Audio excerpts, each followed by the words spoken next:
To a Los Angeles Chargers free agency 2021 video. Today something really interesting just happened. I cannot believe this just happened. Kyle Fuller, who was a Chicago Bear, 29 years old, former All-Pro cornerback, just got released by the Chicago Bears.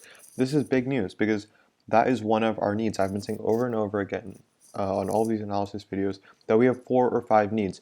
One of them is definitely cornerback. So we need a free safety. We need a second or third cornerback, especially after this year. We need an offensive guard, and then we may or may not need a tight end going forward, but we have Jared Cook for now.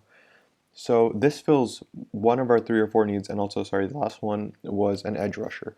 So I feel like Kyle Fuller is an amazing fit here. So the question a lot of you guys have, I've been seeing this on a lot of threads, is how does he fit into the cap? So let's see how he fits into the cap. You see here on Spot Track we have $33.2 million in cap space. That's not the real number because we still have to pay Jared Cook. So his number was $4.5 million when we signed him. And these two kickers in total, they'll take about, let's say, $800,000 each. All right, so 800,000, 800,000. And then if you look over here, this is the number we need to sign all of our draft picks. So it's $8.9 million. So let's say $9 million. I'm just gonna like add $9 million to some random guy's contract. All right, so now you can see here we have $18.1 million in cap space. This is, it should be a little bit more, but yeah, let's say that's the case. Okay. Let's see we added Kyle Fuller. How much does he cost? Here on Over the Cap, it says his valuation was $10.7 million for this past year based on how he played. And I think when teams are going to look at him, they're going to look at him as someone who's getting older, right? He just turned 29, so they'll think one of two things. So it'll be a 3 or 4 year contract probably, unless he wants to just do a 1 year contract and prove himself, which I don't think is going to happen, especially if he tries to get like a lot of money, and because he wants stability. He doesn't want to be he doesn't want to be held accountable to perform this season just to be able to get his money. So it's a $10.7 million valuation. So I think he'll sign something like a 3-year, $35 million contract. So on those types of contracts, the average value is about $10.5 million a year, which you can see here.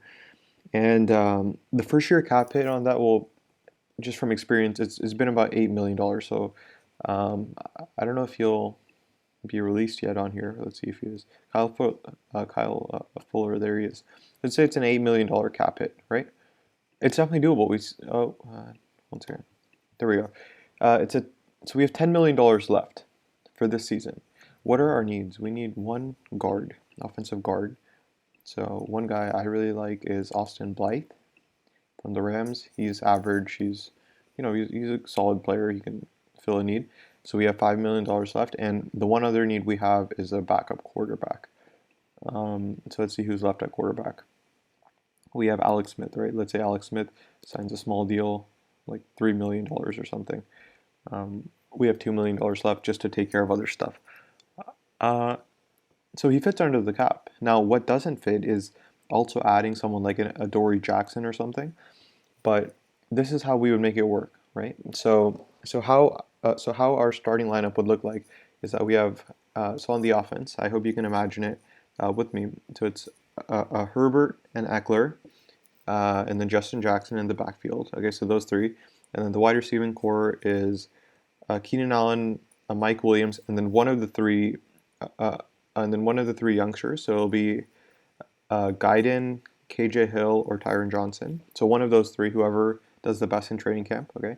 So and then tight end we have Jared Cook and then Donald Parham. And offensive line we have Rashawn Slater or Christian Darrisaw. At guard we'll have Austin Blythe or whoever guy we pick up for about $5 million in whoever we pick up in free agency.